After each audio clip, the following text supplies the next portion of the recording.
Good morning, Patrick here from Complete Health.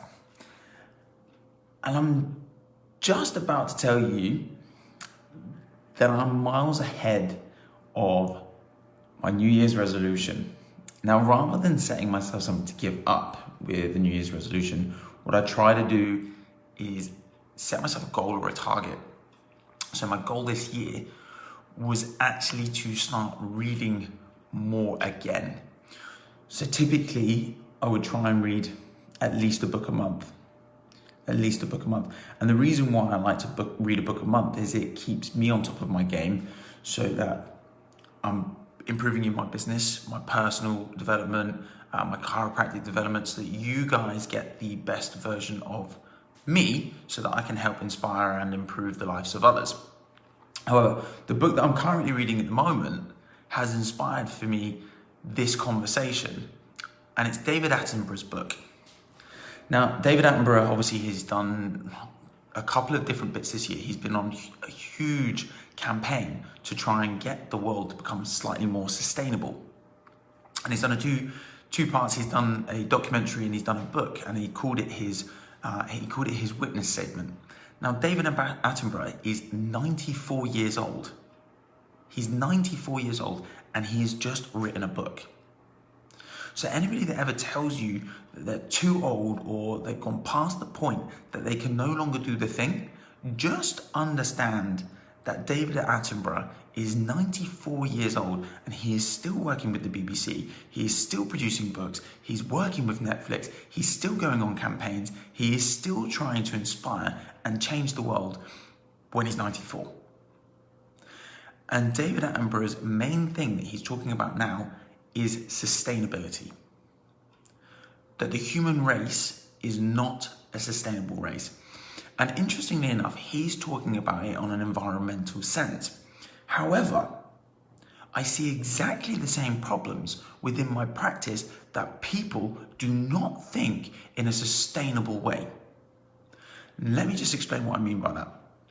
The majority of people will come in with a problem, injury, pain, syndrome, headaches, low back pain, nerve pain. It doesn't matter what it is. Good morning. It doesn't matter what the problem is that they want a solution. And that's great. That's what we're here to provide. But they will only sustain till the point where they start feeling better. And very seldom do people keep up the work to maintain feeling good.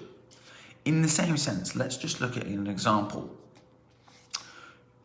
You want to recycle more because you want to make sure that the planet reuses the resources that it has so that we're not just having to pull new natural sources out of the ground again. So let's just take, for example, all those plastic bottles that you've collected over the week, you put them in the recycling bin, which is great. And you do this for the next 6 weeks.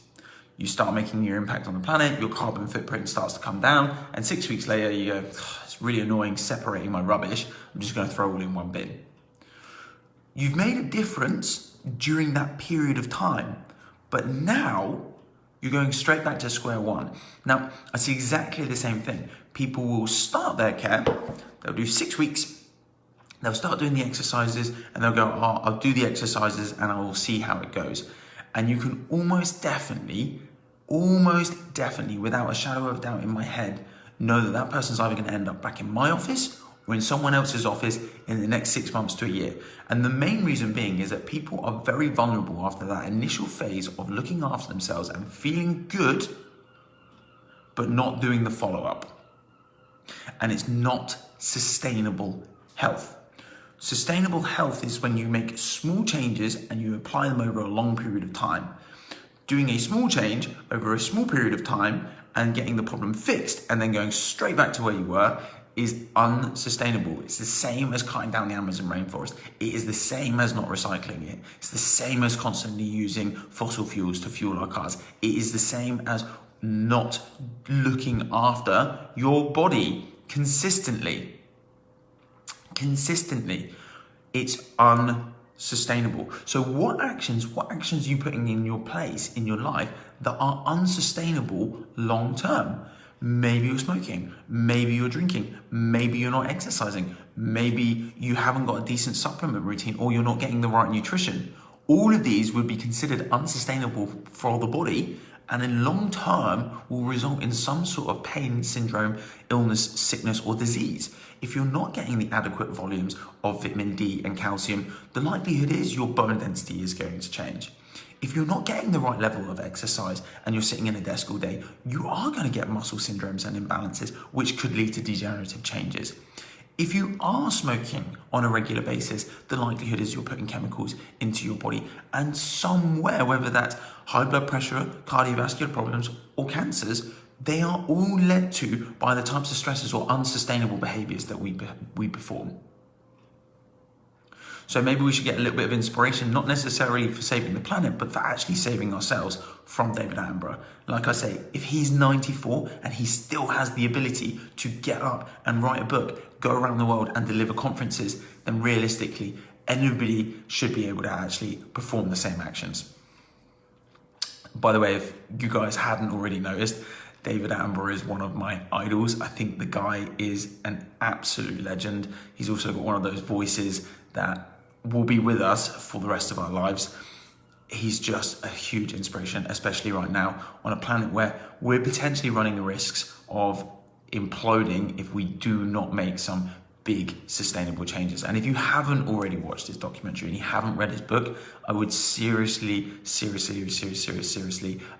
recommend them, because they're so inspiring to see someone that has got so much passion for something at an age when most people would be ready to pass away or already have passed away. So again, like I say, he's a huge inspiration of mine, and I think that we can all aspire to be a little bit more like David Attenborough and actually take a little bit more action and be more sustainable in our behaviours, both for our body and for our planet. Patrick here from Complete Health. If you've got any questions, please post them in the comments below, or please send me a private message.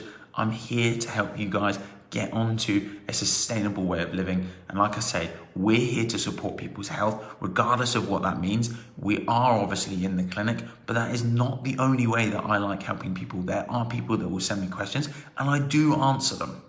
And I answer them personally.